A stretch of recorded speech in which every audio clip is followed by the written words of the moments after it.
2022 में पूरे इंडिया की नेट वर्थ या नेट वेल्थ कैलकुलेट की जाती है $12 ट्रिलियन। तो क्या ये संभव है कि केवल कुछ ही कॉर्पोरेट्स जैसे कि Ambani, Adani, Bill Gates, Jeff Bezos मिलकर ये सारी वेल्थ अपने हाथों में कॉन्सेंट्रेट कर ले? ये आज 2022 में सोचने में काफी असंभव सी चीज लग रही है।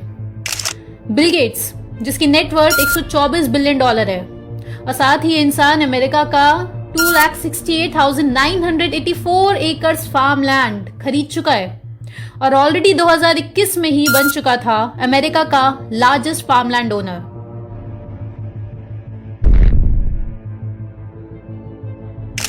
अडानी जिसकी नेट वर्थ $125 बिलियन है और वो एशिया का सबसे अमीर इंसान बन चुका है, जिसके पास आज इंडिया के mines, ports, power plants, airports, data centres और डिफेंस का काफी कंट्रोल है। अंबानी जिसकी नेटवर्थ $103 बिलियन है। तो क्या ऐसे कुछ कॉर्पोरेट्स मिलकर सरकारों से ज्यादा ताकतवर फोर्स बन चुके हैं और देशों के असली मालिक बन चुके हैं? क्या सच में ये लोग मिलकर सब कुछ प्राइवेट कर देना चाहते हैं ताकि इंडिया ही नहीं पूरे वर्ल्ड को कंट्रोल किया जा सके? या फिर ये सब सिर्फ कॉन्स्पिरेसी थ्योरीज का हिस्सा है? श्रीलंका, पाकिस्तान की तरह आज 60% डेवलपिंग कंट्रीज का पूरी तरह से बैंकों के लोन में फंस जाना, क्या ये सिर्फ कोइंसिडेंस है या फिर ये सब कुछ किसी फ्यूचर प्लानिंग के तहत हो रहा है? ये सारी बातें आप सभी 1.7 लाख सोल्स का जान लेना बेहद ही जरूरी है।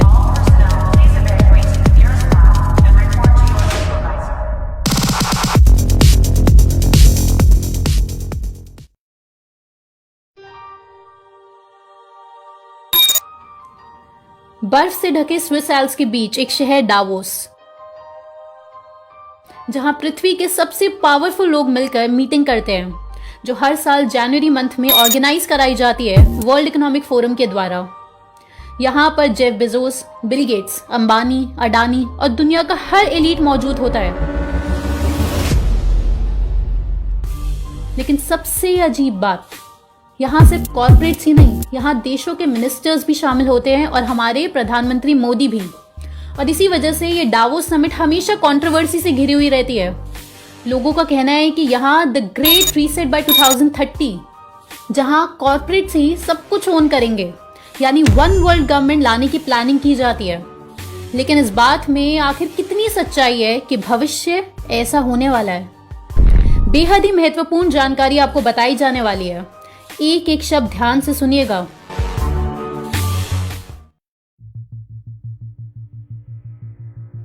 वर्ल्ड इकोनॉमिक फोरम जो ये मीटिंग करवाती है, ये आखिर चीज क्या है? आप विकिपीडिया पर देखेंगे तो आपको यहाँ स्पष्ट लिखा हुआ दिखेगा कि ये नॉन गवर्नमेंटल ऑर्गेनाइजेशन है जिसका काम है लॉबिंग। एक सेकेंड, ये लॉबिंग ही लिखा हुआ है ना? लॉबिंग यानी कि गवर्नमेंट की पॉलिसीज इन्फ्लुएंस करना, जो कि अक्सर मनी की मदद से किया जाता है, जिसके विरोध में अधिकतर लोग हमेशा कहते हैं कि कैसे हमारी सरकार के द्वारा अडानी, अंबानी को प्रॉफिट पहुंचाने के लिए पॉलिसीज बनाई जा रही हैं। लॉबिंग को सरल शब्दों में घूस और ब्राइब बोलते हैं और यही वर्ल्ड इकोनॉमिक फोरम का काम है, ये खुद ही बोल रहे हैं। दरअसल दोस्तों, ये हैरानी की बात नहीं है। यूएसए में लॉबिंग यानी कि ब्राइब ओपनली दी जाती है। हालांकि ये बहुत ही कंट्रोवर्शियल टॉपिक है और अधिकतर लोग इसके विरोध में रहते हैं क्योंकि ये सिर्फ लीगल ब्राइब है और कुछ भी नहीं। यूएसए में फिर भी ओपनली सबको पता रहता है कि कौन से कॉर्पोरेट्स गवर्नमेंट को कंट्रोल करती है। लेकिन इंडिया की बहुत ही अजीब बात कि किसी को पता चल ही नहीं सकता कि कौन सी कंपनी, चाहे इंडियन हो या फॉरेन कंपनी हो, अडानी, अंबानी, बिल गेट्स सरकार को कितना कंट्रोल करती है। क्योंकि इंडिया में 2018 से आ चुके हैं electoral bonds. World economic forum अपना एम क्लियर कर ही चुका है कि उसका काम है लॉबिंग करना। Professor Klaus Schwab, founder and executive chairman of the World Economic Forum.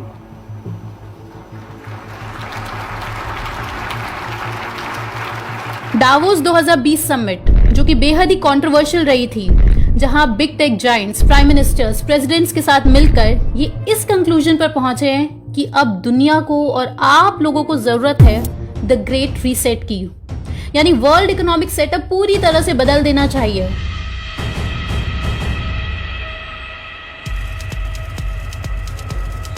People assume we are just going back to the good old world which we had, and everything will be normal again in how we are used to normal, in the old fashion. This is, let's say, fiction. It will not happen.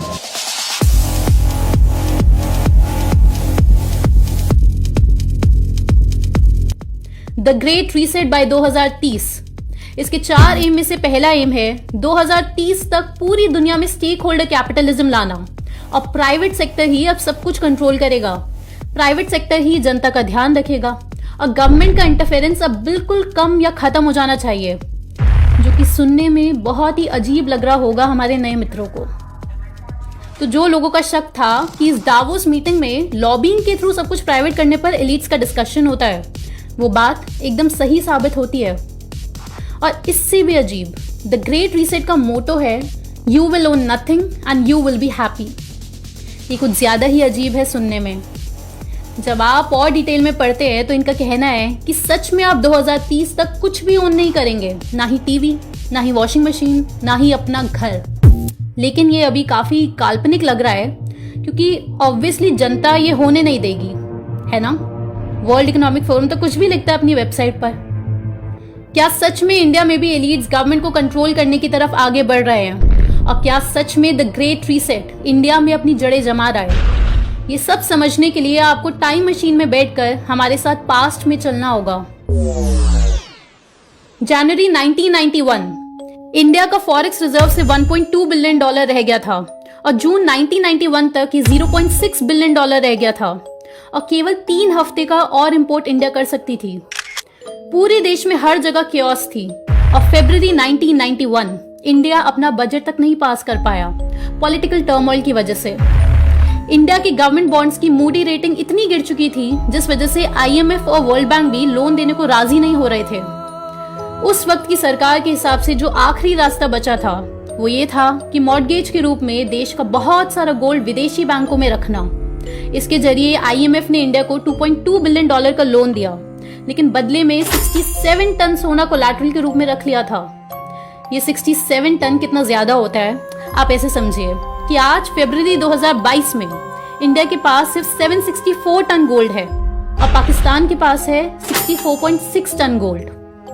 तो जितना gold आज पूरे पाकिस्तान के पास है, उतना उस समय India ने इन विदेशियों को दे दिया था।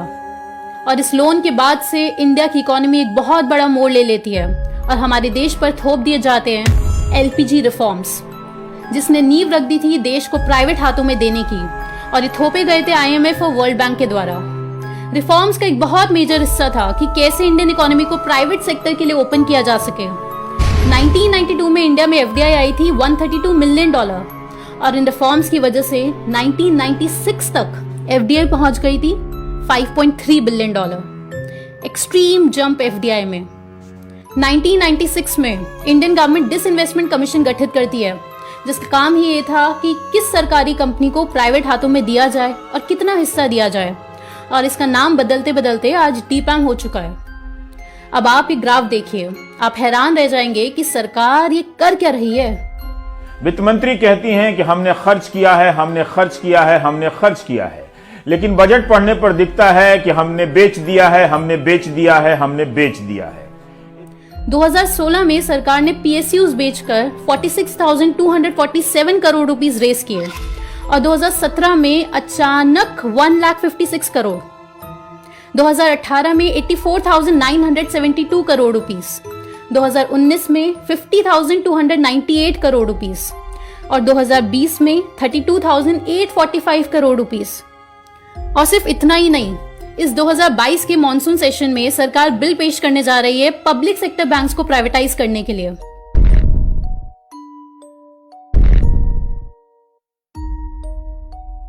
और ये महत्वपूर्ण बात आप समझिए, अगर कॉर्पोरेट्स का बैंक्स पर कंट्रोल बढ़ जाता है तो पूरे देश की इकोनॉमी कॉर्पोरेट्स के इन्फ्लुएंस में आ जाती है। बैंक्स को आप साधारण PSU मत समझो, और 2016 से हमारी गवर्नमेंट 36 सेंट्रल पीएससीज को डिसइन्वेस्टमेंट लिस्ट में डाल चुकी है। अकाल हमारी जिंदाबाद जिंदाबाद जिंदाबाद, हमारी एकता जिंदाबाद जिंदाबाद जिंदाबाद जिंदाबाद जिंदाबाद, हमारी एकता जिंदाबाद जिंदाबाद। 1969 में जो नेशनलाइजेशन हुआ था वो कंटिन्यू रहना चाहिए, वो प्राइवेटाइजेशन के हाथ में नहीं जाना चाहिए। बंद करो बंद करो बंद करो। 2014 में बैंकिंग सेक्टर में 10 लाख जॉब्स थी और 2022 में घटकर 7.5 लाख जॉब्स हो चुकी हैं, क्योंकि प्राइवेट सेक्टर कभी भी इतने लोगों को एम्प्लॉयमेंट दे ही नहीं सकता, क्योंकि वो प्रॉफिट ड्रिवन है। अब आप ये ट्रेंड एकदम ध्यान से देखिए। 2018-19 में सेंट्रल पीएससीज ने जो रेवेन्यू सरकार को अर्न करके दिया वो था 25 लाख करोड़ रुपए। ओएनजीसी जो हाईएस्ट प्रॉफिट मेकिंग पीएसयू है, उसने 2019 में 13,445 करोड़ रुपीस अर्न करके दिए सरकार को, और कोल इंडिया ने 11,281 करोड़ रुपीस प्रॉफिट अर्न करके दिया। ये रेवेन्यू नहीं, नेट प्रॉफिट बता रहे हैं, प्योर प्रॉफिट।